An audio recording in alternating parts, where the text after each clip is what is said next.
you can come.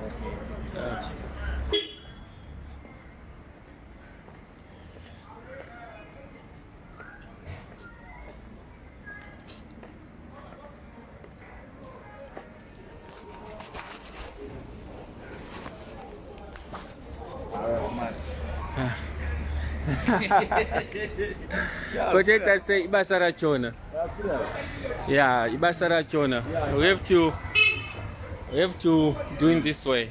Okay. Yeah, guys, I'm standing with my driver now. Kusamanye kutaura nyaya yekuti mamask guys. Tokumbira tumbotiregererawo. Just forgive us guys. Just forgive us. Good afternoon to everyone. My diaries kwamuri kunzvimbo dzakasiyana siyana. Handidziva muri sei. Aiwa hadziva vatano zvavo. Tiripo pabasa. You know, basa ratinoita iri rine ma-challenges. I just want you to see, this is one of the drivers. Yeah. He's very young. I want to give a credit on this man. These guys, they work 24 hours. Yeah. They don't have time to rest. Look at his age. Mpana andizive mpana mudhara. Umtu mudhara. Yeah. Sakamuzi. Yeah, guys, he's one of the guys who have been working for us during this pandemic of the COVID. He drives, I don't know. Is there any place in Zimbabwe that you don't know? Don't know. Do you any panic singers in Zimbabwe? Zimbabwe? Yeah. Tomorrow morning? No, but in Zimbabwe, our driver besides Matebele, and if you ever been, what other places have you been in Zimbabwe? All of Zimbabwe. Yeah. He has traveled all over the country, guys. All over. He's very humble, guys. These guys, people are asking if you are married. Yeah. Are you married? Yeah, I'm married. Are you married? Guys, don't trust my drivers. Don't trust them. Whatever he tells you, you have to have some questions. But I also want you guys to know that behind Munet's funeral services, there are some people who have been working very hard 24 hours. I will tell you, he's one of the drivers whereby whenever you want him to go anywhere, like now, I have phoned him, I want him to go to Madziva. Now, when did you come? He was in Zimbabwe yesterday. For now, he has to drive to Madziva, which is another province in Zimbabwe. He has done an excellent job, guys. Sometimes he gets stuck. There's another time you were in Masvingo, you'll see Gokwe, whereby you had 4 days. There's a time he was stuck in Gokwe for 4 days. Motikaraita ma problems yangoramba ichinyura. So I have to give a credit to these people, guys. Madzimai avo, hama dzavo, and so on. Kuvapo mukana wokuti tishande pamwe chete. At our company, we work together as a family. Afuna kuti ndibhosa, kuna kuti ichi ababisa himself, ababisa head. Yeah, so he's one of the guys, he has traveled all over the Zimbabwe. Imagine kuti now he's traveling to Madziva. It's another province in Zimbabwe. Chatiri kungomupa chete, chokungomupa phone number. Yekuti when you cross Bait Bridge, you must just make a phone call. Over phone wanzwa kuti kwakamira sei and so on and so. Anongofona chete opuwa ma directions. Guys, chimbonyarira nyaya yemamask, taneta nawo mamask, guys.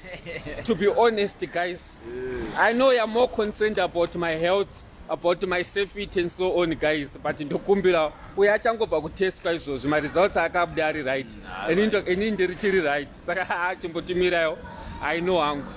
So anyway, it's fine. So you can go and prepare now. Yeah, no problem. Sharp. Kana body FC kaka. Thank you. Sharp.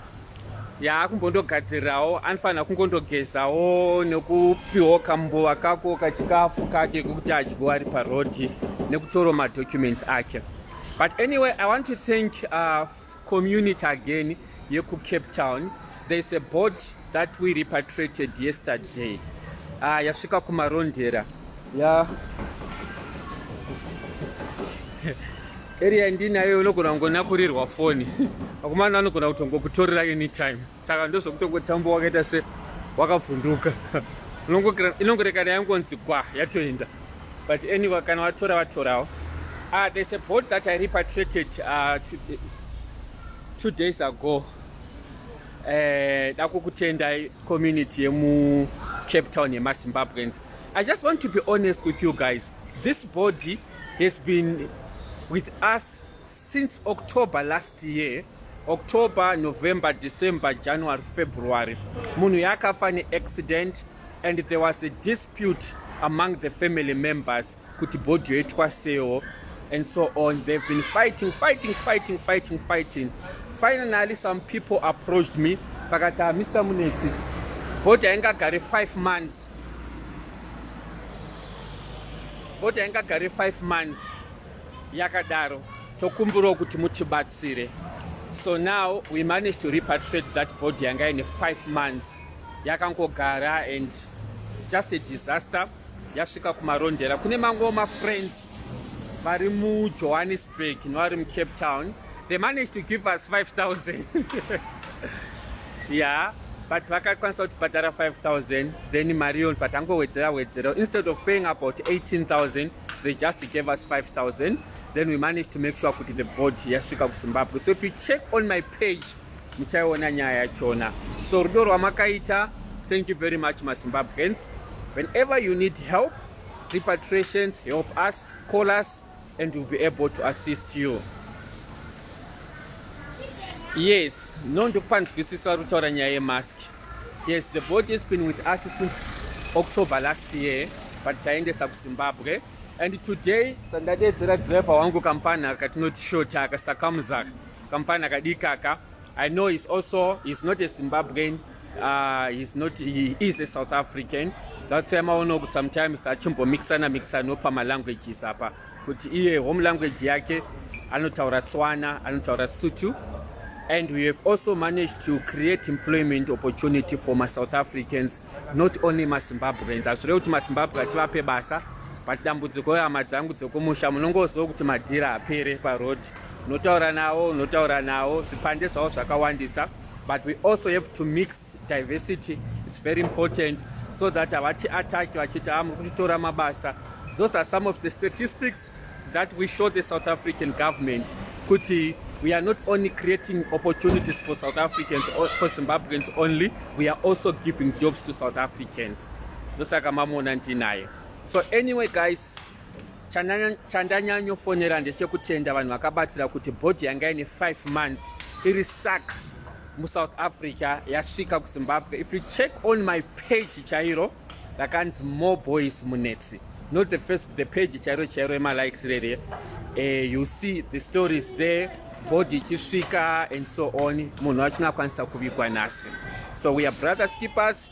Now we are repatriating another body kuenda ku Madziva in Zimbabwe. It's tough, but someone has to do the kind of job that we are doing. Zimbabweans. Those who have been asking about the funeral plan, guys, I want to tell you, I want to be honest with you. We have to give you the quality and the good service. So we are busy working on few things, but very soon you'll be able to roll out policy yacho. So that's a feedback, guys. Again, nakabisa mari vachibatsira kuti body 5 months here, even South Africa. Don't be surprised, guys, kuti tine body 5 months. Tine dzakatowanda dzimwe dzatova dzakutosvika gore dzakangogara. Mafamilies varikutadza kuirirana, vamwe vari kuti ngasavigwa, vamwe vari kuti ndima akauraya, vamwe vari kudai tinawo akawandisa. But family iyi yebody yakaita 5 months, the real family members vakatoramba pachavo. Hama dzekwaamai vakati havabati, hama dzekwababa vakati havabati. Saka kune mashamwari akazongoti zviitike, ende kuti body igachirwe kuZimbabwe, vanhu vakareceiva body mafriends chaiwo vemumucommunity. Funeral yakaitwa pasina kana hama chaiyo, but rudo rwakaitwa nemashamwari achona tinozvitenda zvikuru kuti Mwari ngaakuropafadzai wanditi.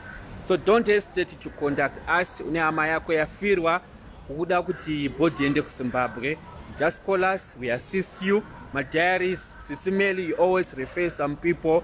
Unfortunately, kuti vamwana vanoreferwa kwatiri votaura kuti vamunetsi price yenyu haisi kuita, then vanoenda kumwe kunhu vozotideidza papai vaunzwa kuti bhodhi yaitadza kusvika pabhodha, bhodhi yanga isina mapepa akakwana, vozonzwa macomplaints zvava kunzi no bhodhi yakasvika yanga yakaora and so on and so on.